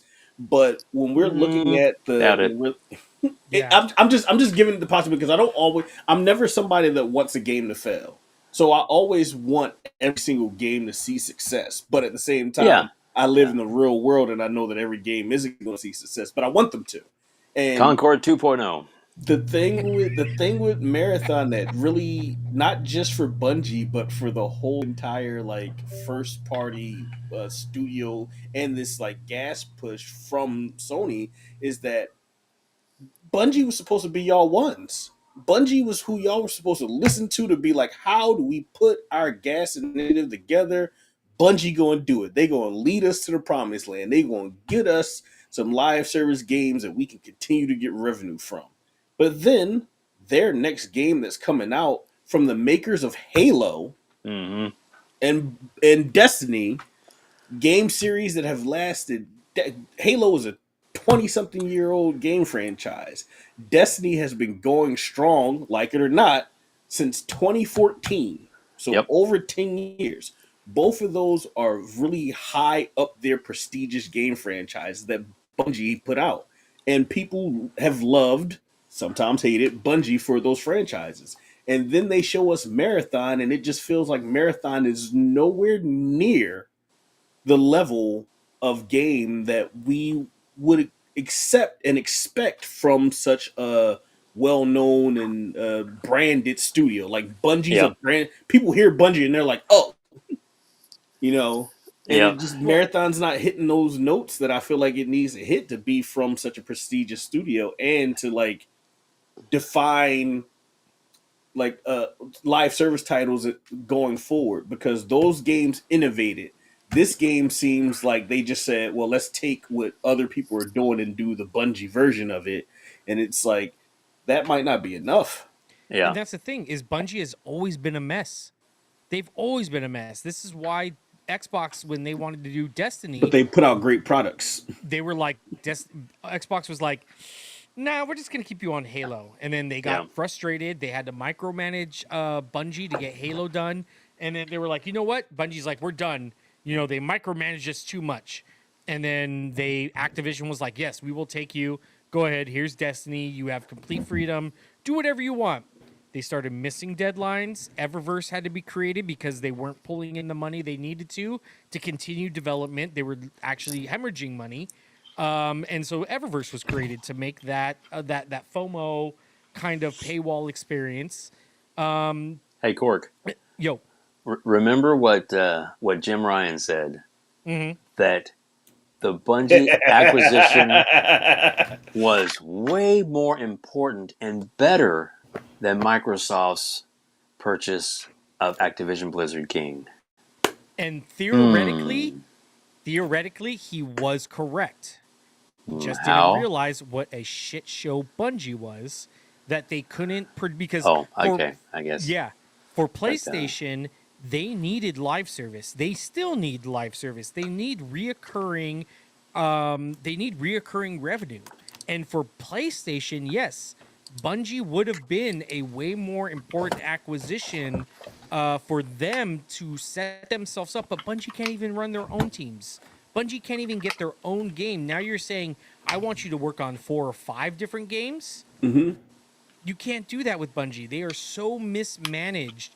So yes, Jim Ryan's technically correct or theoretically correct, because that's what PlayStation need. They need gas. They need live service. These large AAA blockbuster IPs, they're not doing it for them because they're getting very low margins. They're putting a ton of development costs into these games and seeing very little return. Not little return, but not the return they would like or the return that they should get, because their development costs are eating into those costs. So That's the thing right there is, so yes, he was right because that's what PlayStation needs. The thing that they screwed up on is they tried to make their first party IPs like God of War, things that were gameplay loops that are very specific to single player. That's what they tried to make into multiplayer. You can't take a single player, most of the time, you can't take something that's single player and make it into multiplayer. The gameplay loop is not there. Imagine, I know a lot of people were disappointed by it, but that multiverse Spider Man, imagine playing Spider Man 2 rinse and repeat over and over and over and over and over again. With that loop, it just doesn't work. It gets very tedious. It gets very overbearing. It gets very monotonous, I guess you could say, to where you're doing the same thing just over and over. And it just doesn't work as for a multiplayer setting where you got to keep the gameplay fresh. You got to balance that risk versus reward. And like I said, God of War. Imagine playing God of War over and over and over and over again. The same thing you played in the single player experience now as multiplayer. It just doesn't work. And I think that's what they didn't realize, and that's what they were hoping Bungie would come and kind of reinvent their IPs to make them. And it just, Bungie's like, we got nothing for you. We can barely make our own game. Like, we're struggling as is. We got Marathon that's stealing artwork. And then, yeah, it's a mess. And that's where I don't think Bungie or Sony realized what a just screw up Bungie actually is. But we went around the horn, and speaking of Sony, Xbox has been killing it on Sony's own platform. So let's jump over into there. Let's move the discussion to that. I do want to be, recognized or cognizant of Dave's time. I know we're about to hit the 2-hour mark right now. So thank you guys for sticking in and being here with us today. But Xbox is killing it on Sony's own storefront. Gold, do you want to take the lead on this real quick? I just wanted to just touch bases. I don't have much to say on Bungie because I'm going to be completely honest. Ever since I saw Marathon, I just completely lost interest. I just didn't like the art style. I was like, okay, extraction shooter. You're seeing them out of Ubisoft scene once a year. So I don't know. I just no interest. What they should have made was try to get the rights back for Myth and do like a Sony's version of Elder Scrolls in the Myth universe. That's what they should have done. Or they could have made a new Oni game. Or something. But whatever, that trailer, I don't know, man. So whether they steal artwork or not, I've completely ignored anything Bungie since I saw what Marathon looked like. But nice. I do want to touch bases, which kind of segue into this. Jim Ryan's comment. Okay, yeah, Bungie is filling the live service hole, but Activision build live service, mobile, and entry into Asia with Blizzard. So, Jim Ryan's comment was kind of weird. You're going from value to value standpoint. No. Q, what do you to go back into like the what we were talking about, the PlayStation, Xbox on PlayStation has what, 3 or 4 games now that are in the top 5 or top 10 of PlayStation's own stores. Seven games are in the top 10. 7 games are in the top 10. 7 games are in the top 10 specifically in the U.S. for the month of April. Okay. Because it's the Circana data. So we want to make sure that we're not just putting out information willy-nilly that's incorrect. In the U.S., according to Circana data, the Xbox games out of their like top 20 that they, Circana does the things every month. For April, out of their top 20 or whatever, 7 of the top 10 games were games from Microsoft. That includes like Forza Horizon, Oblivion. What else just came out? I think Indiana Jones was up there. Mm-hmm. Indiana Uh, Jones. Forza, you said already. yeah, There's Hellblade's going to sell pretty well. Hellblade's coming out. whatever the Probably Sea list of is, Thieves. it's 7 out of the top 10. And yeah, we're looking at what it is for the month, but like, hey, if it keeps coming where it's month after month, and then other things like Call of Duty, stuff like that. But if we're looking at month over month over month over month, and we're continuously seeing Xbox first party games not only chart on Xbox, but also chart on Steam and also chart on PlayStation, and pretty soon also charting on the Switch too when they start putting more games on there. Like, they're doing the thing that people thought they were going to do, where they're becoming a third party publisher but still having hardware out there. And it's like, yo, if that works for them, that works for them. I have it honestly, it's been crazy because it feels like it hasn't been, but it's been years at this point. Like 2023 was the last time where I actually like sat there and was like, I don't like that they're putting games on other platforms. And then, you know what? All it took was somebody, we were having a discussion about that in Discord. All it took was somebody to be like, "You got Game Pass?" And I was like, "Yeah." Well, why do you care? And it's like, once they say you got Game Pass, why do you care? It's like, yeah, that's right. Why do I care if I got game? Like, if I'm paying my subscription service and I get access to all these games, why do I care if they're going anywhere else? And you could say like, yeah, but you want to play The Last of Us, or you play Ghost of Tsushima, want to play God of War, stuff like that. You want to play the Sony games, cool. It's like, um, honestly, so far, I have access to a PlayStation 5, not my PlayStation 5, but I have access to one. Um, Tried playing God of War, didn't finish it. I've played through and finished the Spider Man and Miles Morales, but I haven't played Spider Man 2 yet because when I watched my roommate play through it, I was like, this is kind of repetitive. Um, so I don't have the FOMO for those Sony games anymore, like as much as I thought I would. Especially because, like, again, we talk about backlog. There's so many games to play on my Xbox. I don't have time to have FOMO for PlayStation games. Mm-hmm. So when it came up to that, it was like, all right, so I don't have FOMO for PlayStation games, and I already pay a subscription for Game Pass. So all the games that Xbox first party puts out, I get without having to pay extra money than what I already pay for the subscription. Why would I care that they're putting their games out on another platform?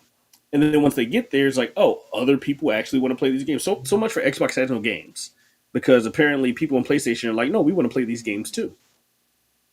So, Yeah. so that's where I'm at with it. It's just like, it's cool Nice. seeing those games go over there and make more money because we're going. That's going to give us more stuff on Game Pass. That's all I care about right now. Oh, 100%. We got Dave now. He's got his camera going. There you go. Let's get your thoughts on Xbox PlayStation Store and what they're doing. Just so we know, just so this came from Matt Piscatella from Circana, that kind of stated where these games and what the top ones were. I'm just going to go down the line real quick.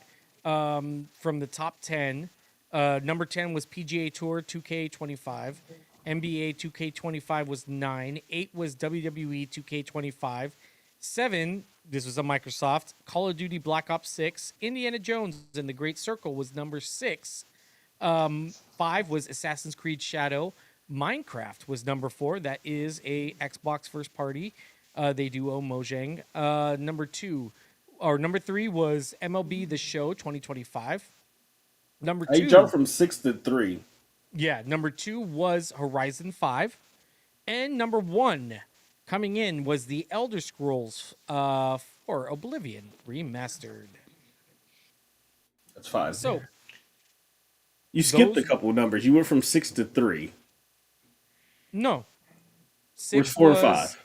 6 was Indiana Jones, 5 was Assassin's Creed Shadow, 4 was Minecraft, 3 was MLB The Show, 2 was Forza Horizon 5, and 1 was Elder Scrolls. My bad. My bad.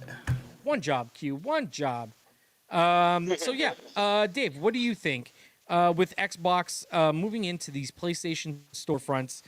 This is definitely something I feel like we're seeing it right now. The longer that they get pushed into the storefront of PlayStation, the worse it is for PlayStation.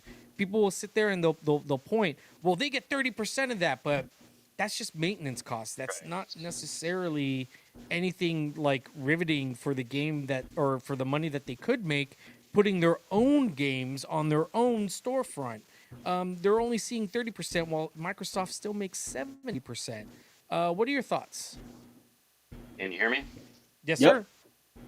Okay, just wanted to make sure. Sorry about having to. My battery almost died on my phone, so I had to do some finagling to stay online. No, we're about So to yeah. wrap up, so thank you for your patience.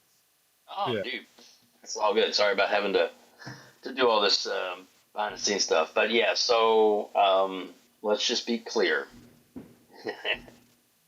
Sony would already be dead if it wasn't for Microsoft. Microsoft is keeping Sony PlayStation alive. Period. End of story. They have no games. They have one first-party game coming out this year. One. Ghost of Yotei. That's it. Nothing else first-party coming out. Okay, so a baseball game. Okay, ooh, segment. But other than that, no.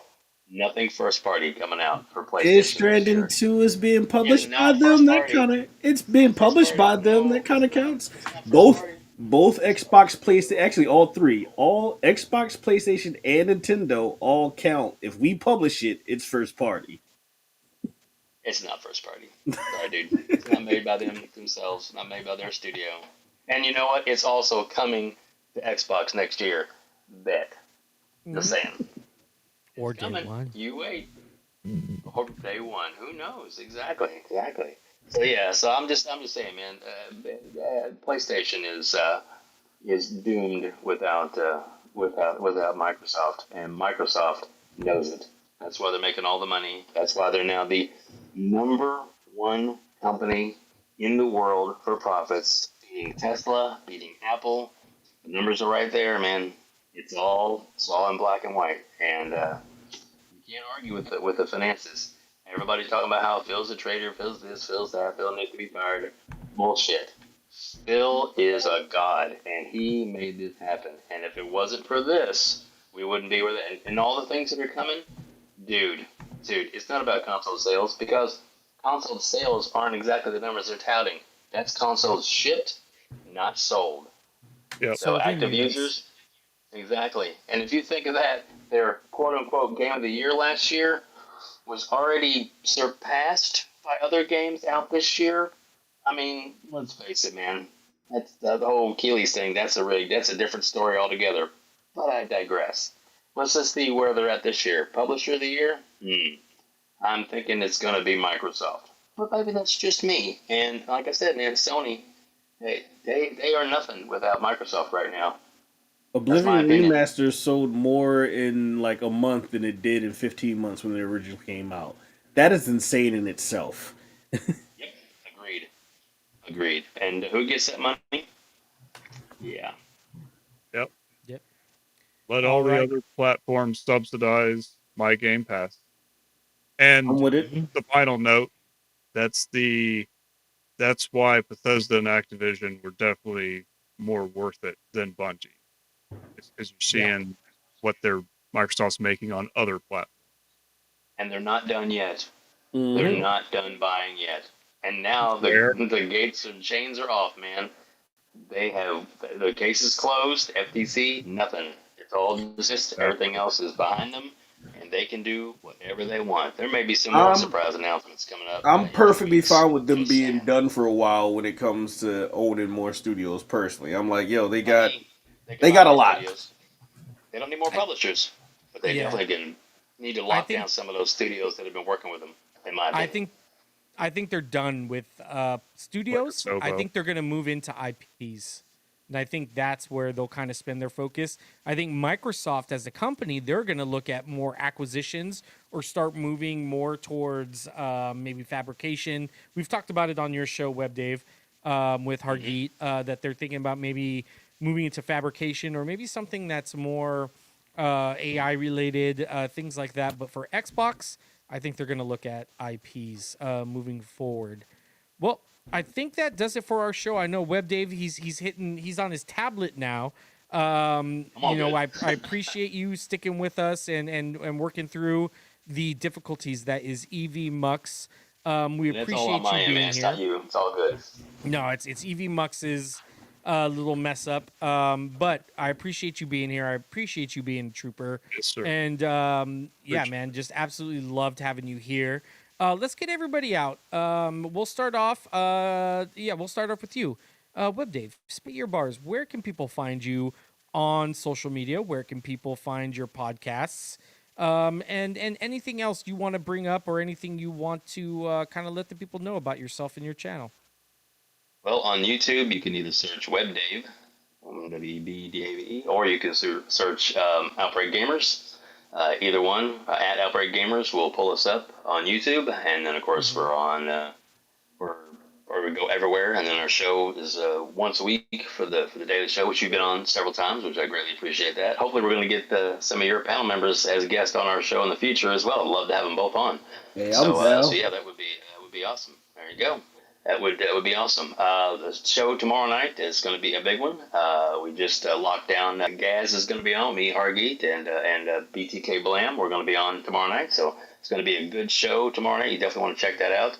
And then working on the next week, which will be right before we leave for the showcase. And when that happens, we're going to have a whole big old discussion about about expectations, rumors, speculation, and all kinds of what might be at the show. And even though Hargeet already knows a few things, he's keeping his mouth shut.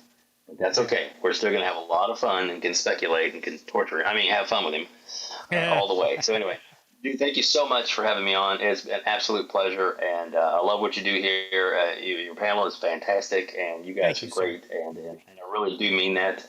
Not blowing smoke. Hopefully, someday you'll invite me back on again. I'd love to do it. Thank you, sir.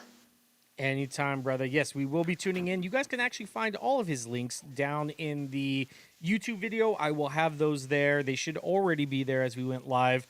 But definitely, I'll make sure they are once we publish this video or once it ends up concluding and gets fully uploaded to YouTube. Q, what are you playing moving forward? And then we'll go to Gold. What are you playing? Yeah. Real quick, I want to say also thank you, Web Dave, for coming on today. Really appreciate you being a guest and kind of adding to our little spiel that we do here every once in a while. Um, Thank you. to answer your question, Cork, like I think I said earlier, I am looking at either barring. I'm not going to add any new games to what I'm playing because the next Mhm. stuff coming up will be post show. So I'm probably going to try to jump back into and finish Pillars of Eternity 2 within the next couple weeks so I can finally jump into. I started a little bit of a vow because I wanted to check it out, but I wanted to finish Deadfire first and then didn't really play video games for like 2 months and then started playing other stuff. So I want to jump back into that, try to get through there, and also possibly potentially jump into another. I got so it's so my backlog. The problem is that so many of the games that I want to play are like big RPGs. Yeah. So like I still have like Stalker 2 and Atom Fall and Pillars of Eternity and Avowed and the like just so many games that are just 40, 50, 60 hours long that I'm trying to skirt in between. So maybe some Oblivion, maybe some Pillars of Eternity 2. I still got to Nice. finish Vessel of Hatred myself, Gold Shell, so I might have to jump into that too. It'll depend, but it won't be anything new. It'll be stuff that I already have started on a little bit because I'm waiting until after the showcase to start new games. Nice. Well, we can't wait to hear next time we're on what you've caught up on and what you finished. Gold, what are you going to be finishing up this week? First, I want to thank Web Dave. Hey, man, it's awesome for you to be here. Much like Jesse with Xbox Era, big fan. I'm a big fan of you and Hargi Chani as well. Super awesome for you to be here. Very gracious that you did. As far as finishing up, I think I'm probably just going to play more, finish up Doom and then play more Crash Team Racing with my wife. Now, Nice. I'm going to say this. They need to add Banjo, Kazooie, Mumbo Jumbo, Raz, and a slew of those characters into this game. Because Raz from Psychonauts and Banjo all have so many different levels that they can make into racing tracks as DLC. If you're listening, B Knox or Toys for Bob, There you get on go. it. All right, Yep. and I will actually forego my promotion real quick because I want to put out something for these amazing guys. This is Console Wars, the card games. This is made by Xbox Era, the very hard John Sicamechanico Clark. Very, very great guy. This is such an. Q got his already. I really do want you guys to go out, check this out. It's a really cool card game. I'm going to play it with them live, hopefully in the coming weeks when they come to LA to visit for the showcase. But please go out, buy this game. It's very cool. I can't praise it enough. But that's going to be it for us. Again, thank you guys to WebDave. Thank you to the other host, Goldshell, Tokim, and thank you to everybody that tuned in today and commented. We just saw Xbuds came in a little bit late, but he's still here. We appreciate you being here, and thank you. And as we leave every single show, thank you. Eat, game, be happy, be merry, enjoy gaming, guys. Take it easy and have a very great weekend. Welcome Ciao to for now. season 2.